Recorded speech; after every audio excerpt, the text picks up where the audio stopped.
ہم کدھر بھٹک رہے ہیں؟ ہمیں کون بھڑکا رہا ہے؟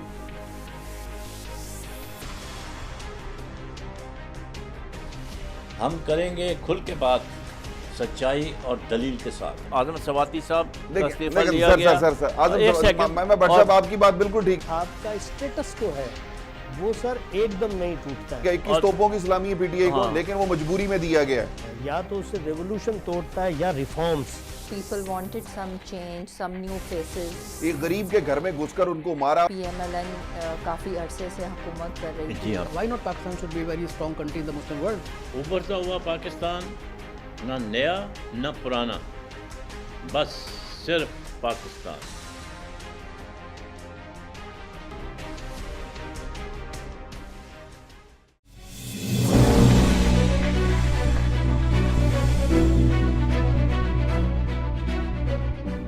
Welcome back. بریک پہ جانے سے پہلے آئیے سید صاحب سے بات ہو رہی تھی محمد بن سلمان کے دورے کی، کہ اس حوالے سے پھر انہوں نے یہ کہا کہ باتوں باتوں میں بات نکلی کہ سو موٹو جب سے آئے نئے چیف جسٹس کوئی نہیں لیا انہوں نے، تو میرا خیال ہے اس کی ان کو ضرورت نہیں پڑی۔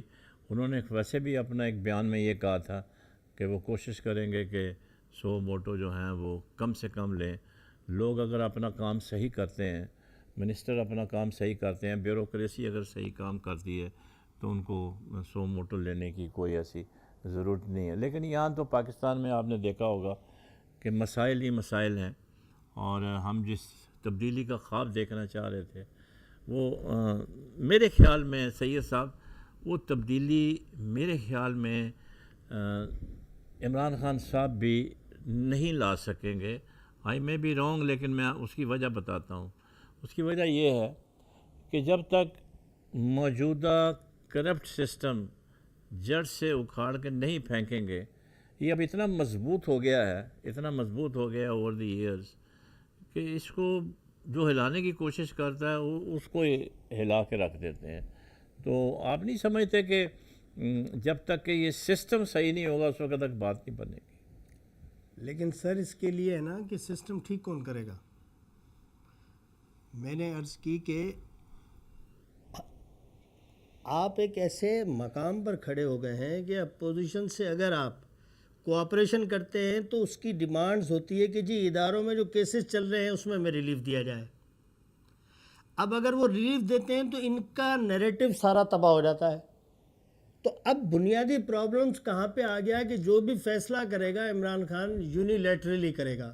یہ بھلے چیختے رہیں، یہ چلاتے رہیں، کیوں کہ دیکھیں کمپرومائز کے لیے کبھی یہ نہیں ہوتا ہے کہ آپ ہم سے کمپرومائز کریں، اسٹرائکس لگتا ہے اس کے ساتھ، یعنی آپ کو کچھ نہ کچھ چھوڑنا پڑتا ہے۔ این آر او کا بڑا چرچا ہے نا آج کل۔ نہیں این آر او اب شکر ہے کہ اس سے جان چھوٹ گئی، اب اس کا نام لینا بند ہو گیا ہے۔ ہاں میں نہیں سمجھتا کہ این آر او، لیکن بات وہی آئے گی کہ جی پیسے گئے ہیں نا اس کو آلٹرنیٹو دیں۔ اصل میں بات یہ ہے، ساری بات ہی آ جائے بات گی۔ صرف ایک ہے میری جو کہ پرسپشن ہے، پیسہ، سب کہتے ہیں کہ پیسہ چوری ہوا ہے، پیسہ پاکستان چوری میں ہوا ہے۔ چوری ہوا ہے، تو چوری ہوا ہے تو واپس آنا چاہیے۔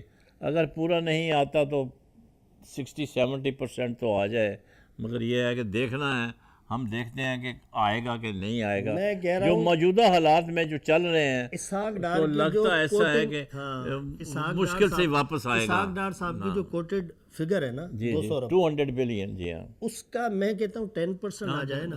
10% کیوں آ میں جائے؟ تو نہیں میں ایک مثال دے رہا ہوں کہ ہماری اکانومی کی بوسٹ کرنے کے لیے، جیسے ہم 20 ارب پہ ہیں تو وہ اس کا جا کے 10% 20 ارب بنتا ہے۔ بس 20 ارب بنتا ہے، ہاں۔ یعنی جو آپ کے اسکیسٹی آف واٹر، ٹرانسمیشن بجلی، یعنی بجلی آپ نے بنا دی ہے لیکن وہ کھمبا اور تاریں اتنا برداشت نہیں کر سکتی بوجھ کے وہ 24 آورز آپ کو بجلی کی جاری رکھے۔ تو یہ بیسکس پرابلمس جو ہیں وہ ہم جو سمجھ رہے ہیں، جو میری بھی خواہش تھی ایک عرصے تک کہ کسی طریقے سے یہ آپس میں مل جائے، جو کہ اس وقت حالات کا تقاضا ہے، لیکن اگر یہ ملتے ہیں تو عمران خان اسی خدشے کا شکار ہے کہ میرا تو نیریٹو یعنی میں تو قوم میں کسی قابل ہی نہیں رہا کہ اگر میں نے جن لوگوں کے اگینسٹ کے اندر اتنی گفتگو کی ہے اور پھر انہی کے ساتھ میں دوست بنا کر ان کو کام میں اگر لگاؤں گا تو میرے لیے لوگ کیا کہیں گے. بار بار اسے یو ٹرن کا نام تو دیا گیا نا. جی بالکل. یہ تو کسی طریقے سے محمد بن سلمان کے چلیں امید کرتے ہیں کہ آنے والے دنوں میں کوئی بہتری ہمیں نظر آنی چاہیے اور اسی صورت میں ہو سکتی ہے کہ جب سب مل کے اس کی طرف کنٹریبیوٹ کریں. ایک انڈیویجول کا کام نہیں ہے ان حالات کو ٹھیک کرنا, سب کو اپنا ٹیم اپنا ہے سر. میں سمجھ رہا ہوں سب کو اپنا اپنا حصہ ڈالنا لوگ آگے ہیں نا عمران خان کے. عمران خان کی جو سیکنڈ رو ہے اس کے اندر بہت بہترین اور بریلینٹ دماغ بیٹھے ہوئے ہیں. جی ہاں بالکل. انہیں آگے آنا چاہیے. آپ نے دیکھا ہوگا کہ جمعے کو پلوامہ میں ایک گاڑی جو ہے بارود سے بھری ہوئی جو ہے وہ ٹکرا گئی ایک ملٹری کانوائی کے ساتھ, جس کے نتیجے میں تقریباً 44 لوگ جو ہے مر گئے اور کچھ لوگ زخمی بھی ہوئے ہیں اور کافی تباہی مچی ہے. اس کا فوراً ہی الزام جو ہے پاکستان